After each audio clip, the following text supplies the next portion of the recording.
উজ্জ্বলা সুফলা শস্য শ্যামলা আমাদের বাংলাদেশ। এ মাটির জলে ফুলে ও ফসলে বেড়ে ওঠে বাংলার প্রতিটি প্রাণ। সে মাটির স্পর্শে এগিয়ে চলার প্রত্যয়ে দীপ্ত টেলিভিশনের কৃষি বহর আজ এসেছে কুমিল্লা জেলার প্রান্তিক কৃষকের কাছে।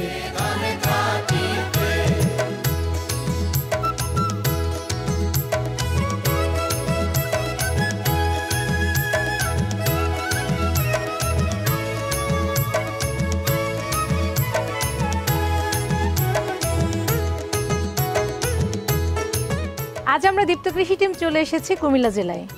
এখানে শহরে ছাদ বাগান করছেন অনেকেই। এসিআই এগ্রি বিজনেস নিবেদিত দীপ্ত কৃষিতে আজ আপনারা দেখবেন ছাদ বাগানের গল্প। ব্যস্ত নগরীর বাসিন্দা আমরা, বিভিন্ন প্রয়োজনেই আমাদের নগরে বাস করতে হচ্ছে, কিন্তু ক্রমেই বসবাসের অযোগ্য হয়ে যাচ্ছে আমাদের এই নগর। ব্যস্ত নগর জীবনে মানুষের সময়ের সাথে সাথে কমে আসছে খালি জায়গাও। জায়গা না থাকায় কমে যাচ্ছে গাছপালা।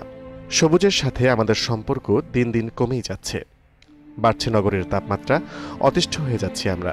এই বাস্তবতা অনুধাবন করেই কুমিল্লার বহুতল বাড়ির ছাদে কৃষির প্রসার ঘটছে দিনকে দিন। সবুজ নগরী করার লক্ষ্যে কৃষি বিভাগের সহায়তা ও ব্যক্তি উদ্যোগেই জনপ্রিয় হচ্ছে ছাদ কৃষি। কুমিল্লায় ব্যক্তি আগ্রহে শহরের বহুতল ছাদের উপর ফল ও সবজি চাষ করছেন গৃহিণী রোকসানা আক্তার। অল্প ব্যয় এবং অল্প পরিশ্রমে এই বাগান গড়ে তুলেছেন তিনি। আপা আসসালামু আলাইকুম, কেমন আছেন? ভালো। আমরা দীপ্ত কৃষি টিম চলে আসলাম আপনাদের এই কুমিল্লা শহরে। আপনারা অনেকেই ছাদ বাগান করছেন, তো ঘুরে দেখছিলাম, তো চলে আসলাম আপনার ছাদে। জি ভালো হয়েছে, আসছেন, অনেক ধন্যবাদ দেখার জন্য। আচ্ছা, তো প্রথমে আপনার কাছে জানতে চাইবো যে এই ছাদ বাগানটা কি কারণে শুরু করলেন? আমার বাবার ইচ্ছা, সর্বপ্রথম বাবার খুব আশা যে আমি একটা ছাদ বাগান করব। আমাদের বাড়ি বাবার খুবই শখ, মানে ওনার গাছেতে শখ, সেজন্য আমরাও করতেছি। এখন বাবা বাইরে আছে, তো এই জন্য আমরা দেখতেছি আর কি। মূলত আসি, বিকালবেলা আসি, গাছগুলো দেখতেছি, ফল নিতেছি, পাকা ফলগুলো নিতেছি। আচ্ছা, মানে পুরোটাই মোটামুটি দেখভালের জায়গাটাই আপনি করছেন? হ্যাঁ, আমি করতেছি, আমার আম্মা করতেছে, আবার একজন লোক আছে ও করতেছে আর কি। আচ্ছা, তো আপনার কাছে জানতে চাইবো এবং আজকে ঘুরে দেখবো আপনার এই যে ছাদে দেখছি প্রচুর পরিমাণে গাছ এবং পুরো ছাদটাই সবুজ। হ্যাঁ, তো ছাদের গাছগুলো ঘুরে ঘুরে দেখবো। তো কি কি গাছ আছে আপনার এখানে? এই মুহূর্তে আছে আম গাছ, পেঁপে গাছ, জাম্বুরা গাছ, মালটা গাছ, কমলা গাছ, বড়ই গাছ, পেয়ারা, তারপর আছে আপনার লেবু। এই ফলমূলের পাশাপাশি কি শাকসবজির গাছ লাগিয়েছেন? জি লাগিয়েছি। টমেটো আছে, সিম আছে, কাঁচামরিচ আছে, তারপরে আছে বাঁধাকপি, তারপরে ফুলকপিও ছিল, এগুলো তো এখন শেষ। বনজ বা কোনো ঔষধি গাছ আছে? ওষুধি গাছ অ্যালোভেরা আছে। ফুলের গাছ লাগিয়েছেন? ফুল গাছ অনেক আছে, গোলাপ আছে, ডালিয়া আছে, বেলি আছে। আপা, আপনার ছাদটা একটু ঘুরে দেখবো, সেই সাথে ছাদে যে গাছগুলো আছে সেই গাছগুলোর সাথে পরিচিত হব। আসেন তাহলে। আচ্ছা, প্রথমে একটু জানি যে এই আমরুজের গাছটা কতদিন আগে লাগিয়েছিলেন? এগুলো 2 বছর হয়েছে। 2 বছর? ফল পেয়েছিলেন এখানে? হ্যাঁ, ফল পেয়েছে। আর মানে এটা হচ্ছে সেকেন্ড টাইম ফল পাবেন? সেকেন্ড টাইম, জি। ফল চলে আসছে। আচ্ছা, তো আপনার কাছে জানবো, ওমা এই পাশে দেখতে পার আমও ধরেছে বেশ। জি, প্রচুর পরিমাণে আম ধরেছে। এগুলো কতদিন হলো বয়স? এই গাছের বয়স কতদিন? এগুলো আসলে ছাদটা লাগানোর পর পরে এগুলা লাগানো হয়েছে, এই যে আমাদের ছাদ কাজ শেষ হওয়ার পর পরে লাগানো হয়েছে আর কি। আচ্ছা, এই আমগুলোর বয়স কতদিন? এতে সারা বছর থাকে? সারা বছর থাকে, কিন্তু সিজনে বেশি হয় আর কি। কোন সময়? মানে এই আমের যখন, যে আমের এখন সিজন আসছে না, এখন তো মুকুল আসতেছে, তো এগুলো একটু আগে আসতেছে আর কি। আচ্ছা, আর্লি আসছে। হ্যাঁ জি। তো আপনার কাছে জানতে চাইবো যে ছাদ বাগান করার তো দুই রকমের পদ্ধতি আছে। জি, আচ্ছা। একটা হচ্ছে এই টবে করে, আবার হচ্ছে আপনার বেড সিস্টেমে করে। তো আপনারা কি কি পদ্ধতিতে করছেন? আমাদের 2টা সিস্টেমে আছে, টপ সিস্টেমও আছে, আবার বেড সিস্টেমও আছে আর কি। 2 পদ্ধতিতে আছে। এই 2 সিস্টেমে করছেন? আচ্ছা, বেড সিস্টেমে কি কি গাছ লাগিয়েছেন? বেড সিস্টেমে বেশি হয়েছে আম গাছ। আম আছে, তারপরে মালটা, তারপরে হচ্ছে কমলা, পেঁপে, এগুলো আর কি বেড সিস্টেমে। আর সবজিগুলো টপে লাগানো হয়েছে। এই পাশে সবজিও ছিল। এই পাশে দেখতে পাচ্ছি বেগুনের গাছ লাগিয়েছেন? জি, বেগুন। আচ্ছা, বেগুনের গাছ কি পরিমাণে আছে? বেগুনের গাছ আছে, এদিকে আছে কিছু, আর ওই দিকটাতেও কিছু আছে আর কি। ওই পাশটাও আছে তো না? হ্যাঁ আচ্ছা, ওই পাশটাতে পরে যাব, এই পাশটা ঘুরে দেখি আগে। আচ্ছা ঠিক আছে। আচ্ছা, এই যে ছাদে বাগান করছেন, এটা কি বাণিজ্যিকভাবে কোনো ভাবনা নিয়ে শুরু করেছিলেন আপনারা, নাকি শখের বশে? না, এটা শখে করা হয়েছে, আমাদের নিজেরা খাবারের জন্য, নিজেরা খাইতেছি, আত্মীয় স্বজন আসছে খাইতেছে, দেখতেছে আর কি। আচ্ছা, এখানে দেখতে পাচ্ছি অনেকগুলো মরিচের গাছ, না? এই সবগুলোই মোটামুটি? জি, মরিচ আছে, অনেক আছে মরিচ। আচ্ছা, এটা কোন জাতের? এটা কি আমাদের দেশি যেটা সেটা নাকি? হ্যাঁ, এগুলো দেশি। আচ্ছা, দেশি। এটা কোন জাতের? এগুলো দেশি মরিচে, কিন্তু কালোটা আর কি, যে এটা কি মরিচ, কি ঝালটা বেশি হয় নাকি ঝাল কম এই মরিচটা? এটা ঝাল মোটামুটি আর কি, ঝাল আছে মরিচ তো। আচ্ছা, আর এই সবগুলোই তো মরিচের জি গাছ? জি, মরিচ। এই পাশে দেখতে পাচ্ছি মাঝখানে ফুলের গাছ লাগিয়েছেন, ডালিয়া ফুল। ডালিয়া ফুল, জি, ফুটে আছে। আর এই পাশে টমেটো। আচ্ছা, আবার এখানে পেয়ারা দেখতে পাচ্ছি, দেশি পেয়ারা পেয়ারা হয় না? না, এগুলো হচ্ছে ওই যে থাই পেয়ারাটা, যে ওইটা হচ্ছে থাই পেয়ারাটা, আর এটা দেশি। আচ্ছা, এটা থাই পেয়ারা, এটা দেশি পেয়ারা। জি, এদিকে একটা আছে, ওইটা দেশি পেয়ারা। আপা, এই যে দেখতে পাচ্ছি আবার এখানে বরবটি লাগিয়েছেন, না? জি।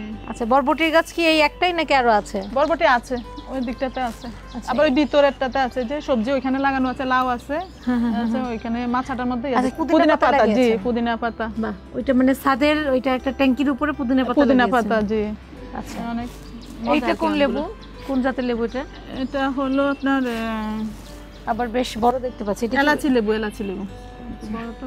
এটা কি এখন খাওয়ার উপযোগী হয়েছে লেবুটা? না, আরেকটু পরে হবে এগুলা, আরো বড় হবে। হ্যাঁ, আরো বড় হয় এগুলা। আচ্ছা, এগুলোর রস কেমন?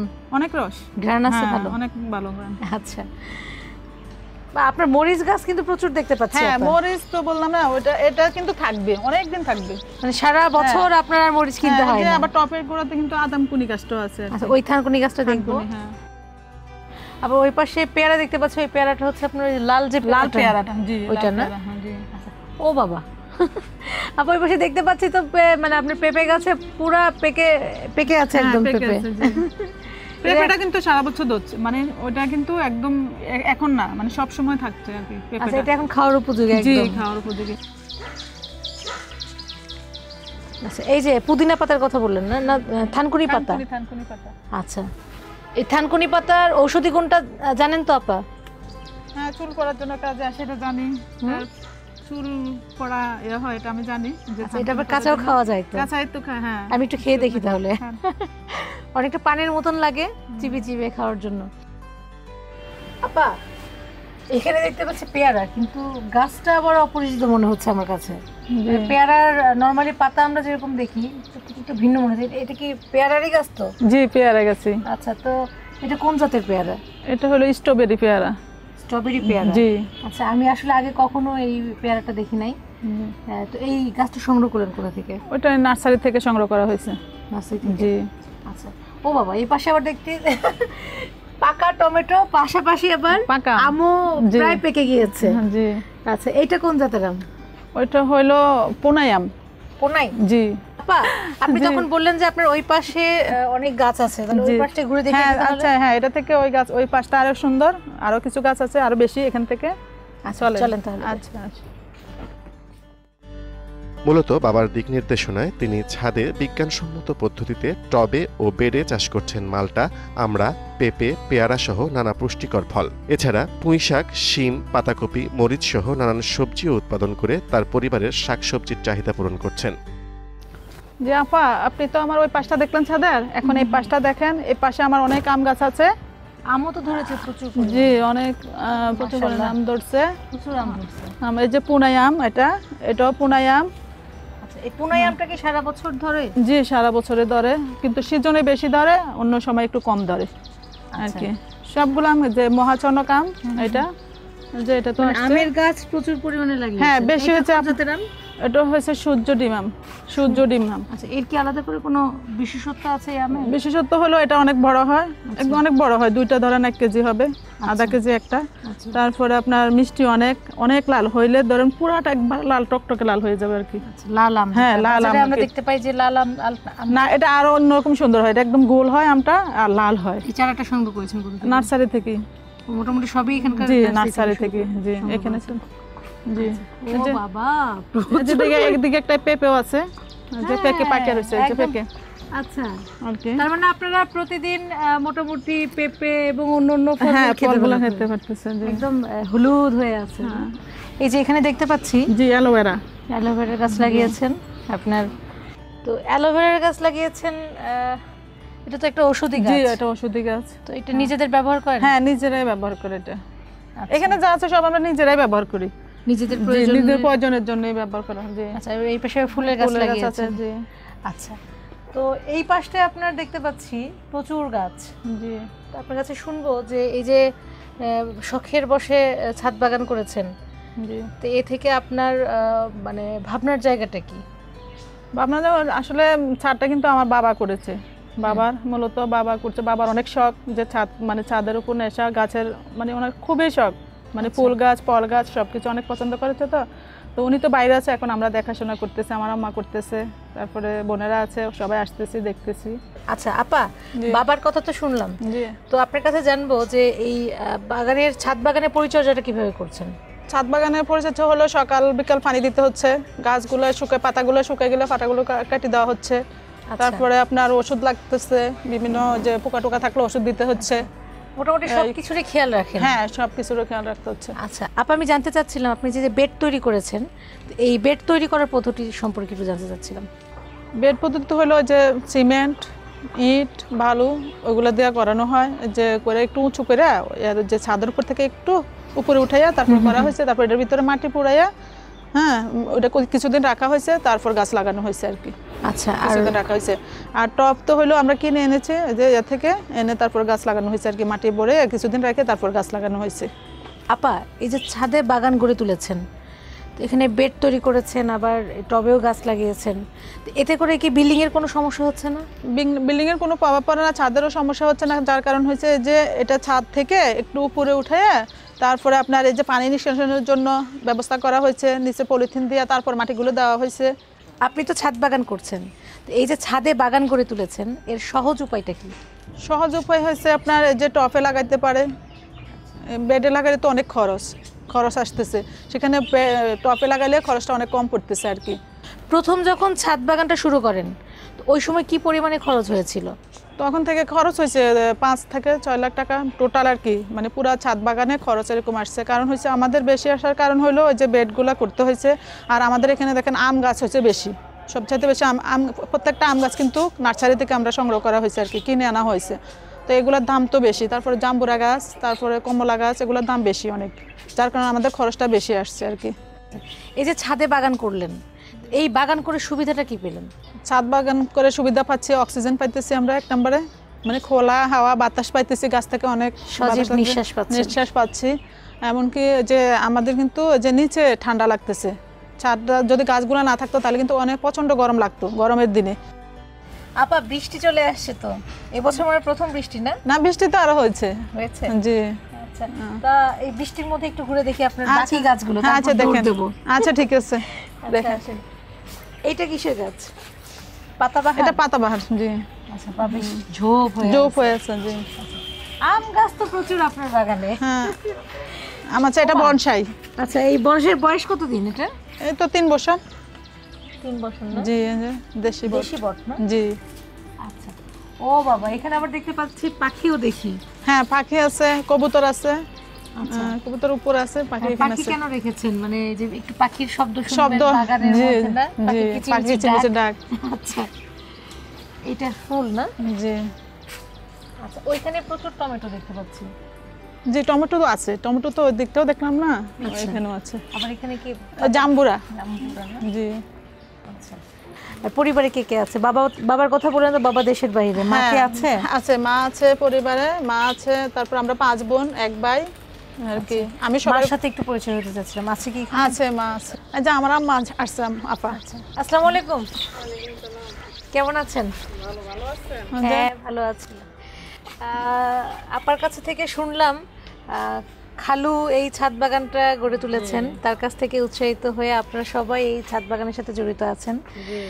তো আপনার অনুভূতিটা জানতে চাচ্ছিলাম, আপনার কেমন লাগে এই যে ছাদে বাগান করেছেন? খুবই ভালো লাগে, আমি তো সকাল বিকেল 2 বেলা আসি।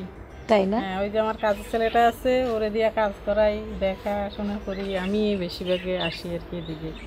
আচ্ছা, তো বাকি ওনারা আমার বোন আর কি বোন ও হচ্ছে আমার বড় মেয়ে তারপরে আমার ছোট আরো দুইজন আছে নিচে আছে এখানে না এই হলো 4 নাম্বার এই ছোট সবাই আর কিচিটা সবাই ছোট আমি ভাই এটা তোমার নাম কি একটা ছেলে একটা রত্ন না ওমর আব্দুল্লাহ ওমর আব্দুল্লাহ আর আপনাদের নাম বলো নাম বলো আপনি আচ্ছা পড়াশোনা করেন সবাই আচ্ছা অনেক ভালো লাগলো আপা খালাম্মা অনেক ভালো লাগলো আজকে তো একদম রোদ আর বৃষ্টি দুটো একসাথে হচ্ছে কখন রোদ উঠছে কখন বৃষ্টি পড়ছে তো আপনাদের কাছে বিদায় নেব এখানে ভালো থাকবেন আপনারা আচ্ছা ভালো থাকেন আসেন হ্যাঁ আচ্ছা আসসালামু আলাইকুম আচ্ছা ওয়ালাইকুম আসসালাম শুধু রাসায়নিক মুক্ত খাদ্যের অভাব পূরণই নয়, ছাদ বাগান মানসিক প্রশান্তির ক্ষেত্রেও বড় অবদান রাখে। উপরন্তু পরিবেশের ভারসাম্য রক্ষায়ও এর রয়েছে বিশেষ ভূমিকা। এ পর্যায়ে আপনারা দেখবেন এসিআই এগ্রি বিজনেস নিবেদিত দীপ্ত কৃষি সংবাদ।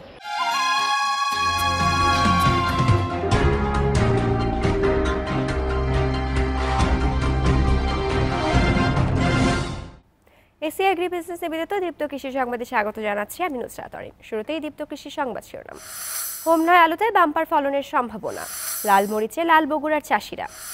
অবিকৃত থাকছে 1/3 মৌসুম শেষেও নিলামে আসছে বাড়তি চাপ।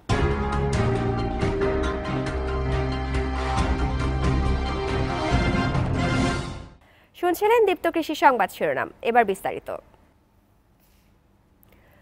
কুমিল্লার হোমনা উপজেলায় আবহাওয়া অনুকূল থাকায় এ পর্যন্ত আলুর জমিতে কোনো রকম রোগবালাই দেখা দেয়নি, ফলে আলু চাষে বাম্পার ফলনের আশা করছেন কৃষকরা। উপজেলার বিভিন্ন ইউনিয়নের কৃষকদের সঙ্গে আলাপকালে তাদের চোখে মুখে সেই সম্ভাবনার ঝিলিকও লক্ষ্য করা যায়। কিছুদিন পর থেকে এসব আলু ওঠানো শুরু করবেন বলে এই অঞ্চলের কৃষকরা জানান। সঠিক পরিচর্যার ফলেই এই বাম্পার ফলনের আশা করছেন তারা। উপজেলা কৃষি অধিদপ্তর সূত্রে জানা যায়, উপজেলার 9টি ইউনিয়নে 400 হেক্টর জমিতে এবছর আলু চাষ করা হয়েছে, যার আনুমানিক উৎপাদন ধরা হয়েছে 8,400 টন। গত বছর 380 হেক্টর জমিতে আলু চাষ করে উৎপাদন হয়েছিল 7,296 টন। উপজেলার দড়িচরের কৃষক লাল মিয়ার সঙ্গে কথা বলে তিনি জানান, হোমনা বিএডিসি উন্নত জাতের আলু বীজ কৃষকদের মাঝে বিতরণ এবং আধুনিক প্রশিক্ষণের মাধ্যমে গবেষণা করে আলু চাষ করায় লাভবান হওয়া যাচ্ছে। উপজেলার কৃষি কর্মকর্তা মোহাম্মদ জুলফিকার আলী বলেন, তিনি এ উপজেলায় যোগদানের পর থেকে কৃষকদের কাজে উৎসাহ দিয়ে আসছেন, যার ফলে প্রতি বছরই আলু, ভুট্টা, গম, বোরো সহ বিভিন্ন ফসল চাষে কৃষকদের মাঝে ব্যাপক আগ্রহ বাড়ছে। এবার আলু চাষ বাম্পার ফলনের মাধ্যমে লক্ষ্যমাত্রা ছাড়িয়ে যাবে বলে তিনি আশা করেন। আবহাওয়া অনুকূল থাকায় বগুড়ায় এবার মরিচের ফলন ভালো হয়েছে।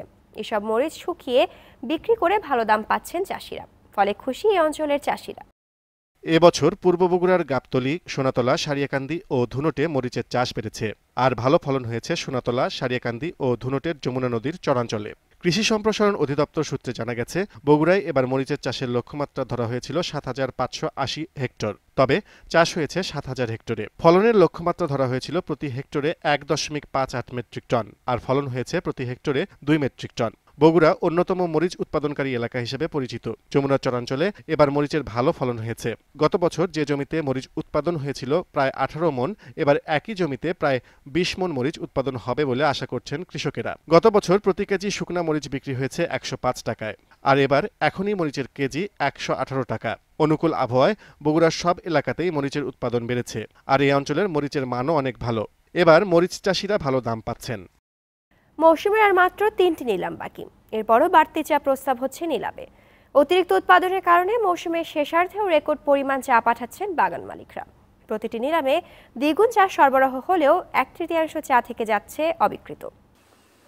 বাংলাদেশ টি ট্রেডার্স অ্যাসোসিয়েশন সূত্রে জানা যায়, 2016 সালে দেশে মোট 85 মিলিয়ন কেজি চা উৎপাদন হয়, যা 2015 সালের মোট উৎপাদনের চেয়ে 18 মিলিয়ন কেজি বেশি।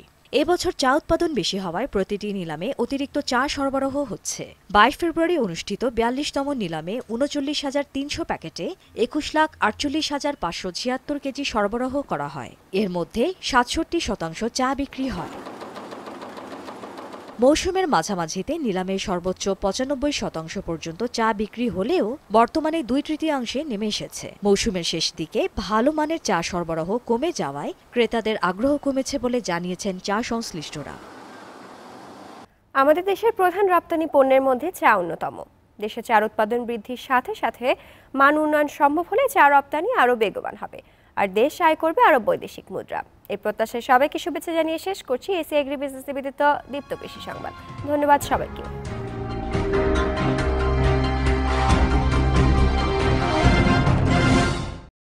কৃষি বিষয়ে যে কোনো তথ্য জানতে ও জানাতে লিখুন এই ঠিকানায়। দীপ্ত কৃষি, প্লট 7/A/গ, তেজগাঁও শিল্প এলাকা, ঢাকা 1208। আপনারা চাইলে ইমেইল করতে পারেন krishi@dipto.tv এই ঠিকানায়, অথবা ফোন করতে পারেন 017876828232 এই নম্বরে। উঠোন ভরা লাউ শশা, খনা বলে লক্ষ্মীর দশা। আমাদের শহরে জীবনে উঠোন না থাকলেও আছে ছাদ, আর সেই ছাদকে ব্যবহার করে আমরা আমাদের প্রতিদিনের ফলমূল ও শাকসবজির চাহিদা পূরণ করতে পারি। সে প্রত্যাশায় শেষ করছি এসিআই এগ্রি বিজনেস নিবেদিত দীপ্ত কৃষি।